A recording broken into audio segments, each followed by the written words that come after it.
Hola, somos alumnos de la Facultad de Arquitectura de la Universidad Michoacana de San Nicolás de Hidalgo y en este video les vamos a hablar sobre coliseos y anfiteatros. El equipo está conformado por Paulina Fernández Arteaga, Lilia Teresa Álvarez Guante y Moisés Alavés Oropesa. El nombre anfiteatro significa dos teatros. Se trata de una estructura que puede tener forma circular, ovalada o elipse y que dispone de gradas. Este era un lugar público en la civilización romana, utilizado para acoger espectáculos y juegos denominados los numera, que eran combates entre gladiadores, y las venaciones, las cuales eran luchas de animales. Partes de un coliseo. La arena era el terreno interior en el que se desarrollaba el espectáculo y alrededor del cual se levantaba el graderío.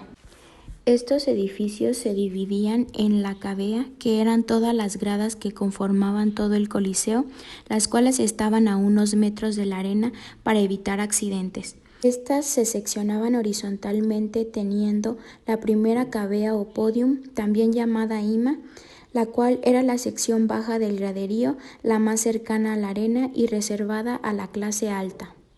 La media cavea, que era la zona intermedia de las gradas, destinada al público en general. La summa cavea, la parte más elevada y alejada de las gradas, destinada para personas sin menos derechos y más humildes. El velarium era una cubierta de tela sostenida por postes y anclajes, tensionado con sogas, poleas y contrapesos que protegían al público del sol o de la lluvia. ¿Cómo fue el método de construcción de los coliseos? El Coliseo de Nimes es uno de los más conservados. Fue construido en el siglo I después de Cristo. Tenía la capacidad para 50.000 espectadores. Era un lugar donde se llevaba a cabo espectáculos, combates, lucha de gladiadores, entre otros. Esta edificación tenía la planta en forma de elipse y una amplia cantidad de escaleras denominadas vomitoria, que eran pasillos en forma de escaleras detrás de las gradas que conducían a la salida, con la finalidad de que los espectadores pudieran salir más fácilmente. Estas construcciones son una clara muestra de la fascinación de los romanos por los arcos asociados a las columnas. Este edificio está formado por arcadas superpuestas que se apoyan sobre pilares, disimulando estos por columnas adosadas que sostienen el entablamento. Estas columnas y entablamentos forman un rectángulo encuadrado en cada arco. Esta construcción tiene unas columnas que aligeran el ritmo visual creado por la sucesión interrumpida de los arcos, por la intervención regular de líneas rectas, horizontales y verticales. Cuando todo el suelo se había retirado, los obreros vertieron hormigón y una vez seco comenzaron a poner muros de contención de ladrillos para soportar el peso del anfiteatro. Una vez alcanzado el nivel del suelo, se agregaron ladrillos a la arcilla y se vertió cemento para crear una base lo suficientemente estable. La mayoría de los muros radiales, por otro lado, se hicieron con toda, otro tipo de piedra algo más ligera que la piedra travertina. La bóveda y gran parte de la planta superior se construyó con hormigón. A continuación le mostraremos un recorrido del Coliseo romano.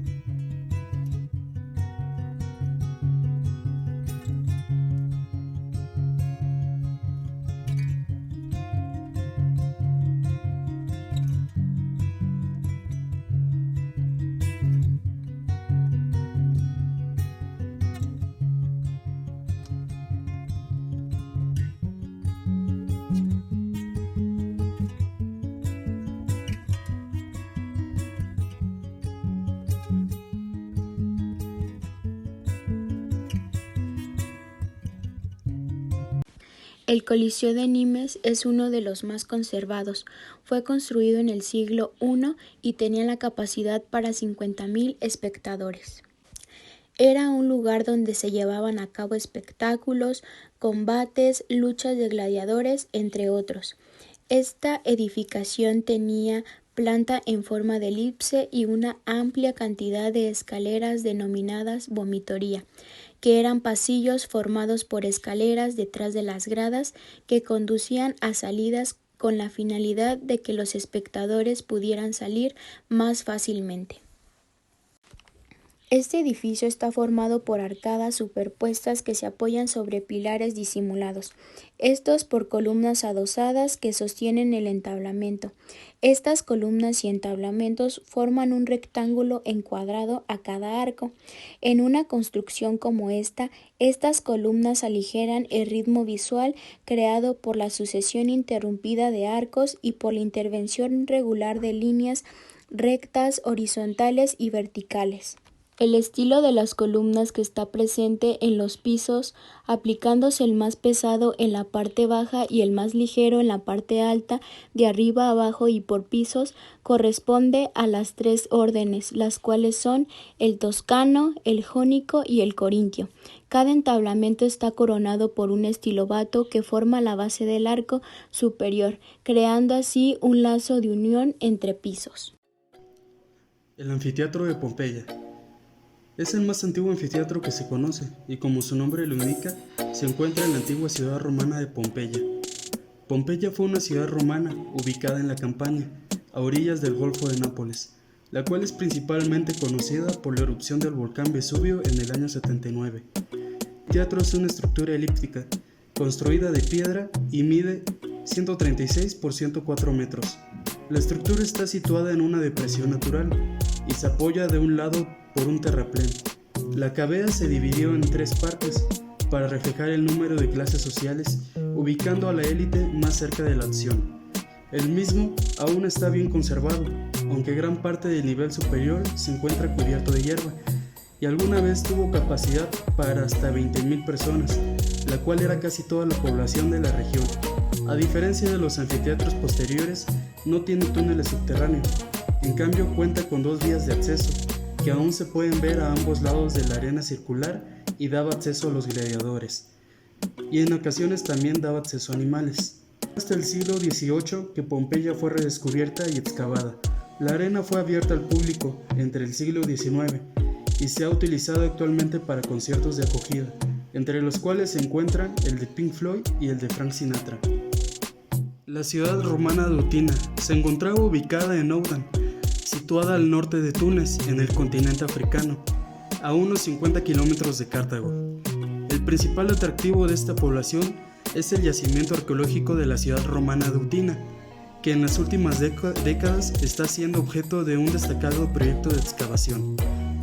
La ciudad fue fundada en tiempos del emperador Augusto, en 20 a.C., y alcanzó su mayor apogeo en tiempos de la dinastía Atónita y Severa, en los siglos II y III. El mayor atractivo de Oudan es su anfiteatro, el cual tiene la capacidad para hasta 16.000 espectadores, siendo el tercer mayor anfiteatro de toda África. Se ha realizado una restauración del edificio, incluyendo más de la mitad de sus asientos. Este anfiteatro fue construido con bloques de piedra y ladrillos, y a diferencia del anterior, este cuenta con múltiples túneles subterráneos y dos puertas principales, a los extremos del óvalo de la arena. Sin duda un anfiteatro que en su época, así como actualmente, es el mayor atractivo de la ciudad. Anfiteatro Flavio Pozzuoli es el tercer anfiteatro más grande de Italia, superado por el Coliseo romano y el anfiteatro de Capua. Realmente fue construido por los mismos arquitectos que construyeron el Coliseo romano, de los cuales se desconoce su identidad exacta hasta la fecha. Se inició bajo el reinado del emperador Vespasiano y probablemente se terminó bajo el reinado de su hijo Tito.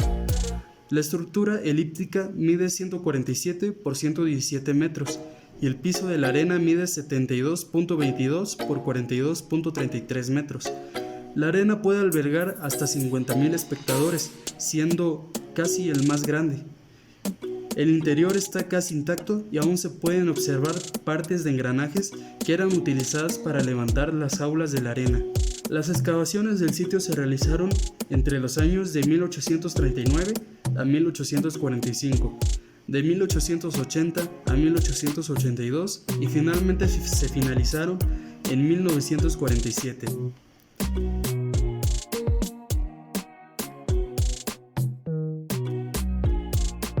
En el exterior de la fachada, que incluía 3 órdenes de arcos superpuestos, apoyados sobre pilares y coronados por un ático.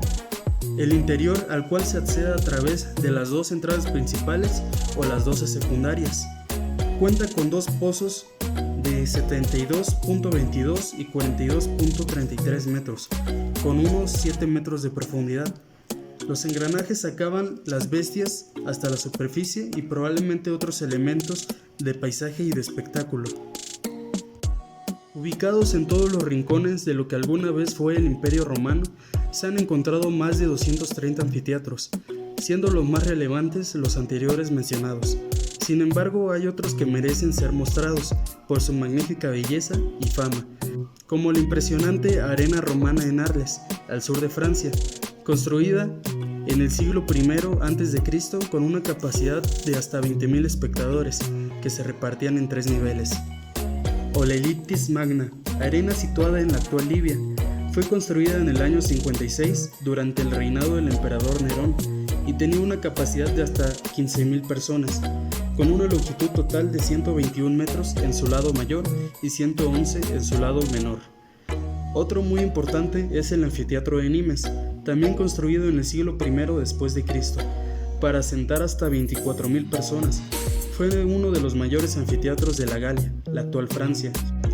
Hoy en día se ha remodelado para ser utilizada como plaza de toros.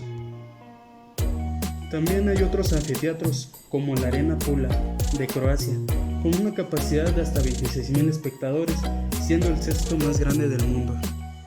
La Arena de Verona, el 3º más grande con capacidad de hasta 30.000 personas. Y el anfiteatro de Gem, en Túnez, con una capacidad de hasta 35.000 personas. El primer anfiteatro romano fue construido por Escribano Curio. Posteriormente vino Julio César a mandar a construir anfiteatros de madera en el año 46, los cuales daban lugar a múltiples accidentes y estaban constantemente en reparación. Muchos más anfiteatros se encuentran repartidos, algunos aún conservando un buen estado después de tantos años, lugares como Paestum, Alba, Verona y otros en Capua, así como Italia, Argos y Corinto en Grecia, el de Pola, Istra, los de Nimes, Arles y Erjus en Francia, en España el de Útica, los de Cinester y Silchester en Inglaterra y otros. Sin duda conforman una gran cantidad. El presente trabajo tuvo por objetivo conocer sobre los anfiteatros más conocidos como el Coliseo Romano, sobre su historia, cómo es que fue construido, en qué época, por quiénes y algunos otros datos interesantes de estas grandes obras arquitectónicas. Dichas obras sin duda se consideran bellas en la actualidad, pero también sabemos que en su época seguían las bases de lo que se consideraba la belleza en un concepto arquitectónico. Por ejemplo, podemos decir que desde tiempos antiguos ya hablaban de proporciones ideales dentro de la construcción, donde la belleza, definida como una forma en positiva armonía y equilibrio, empezó a dar el marco a lo que hoy en día se considera una hermosa estructura y por algunos de los conceptos básicos de diseño. Además de apreciar las obras arquitectónicas, también consideramos que dichas obras nos remontan a la época a la cual pertenecieron y a su vez conocemos su historia.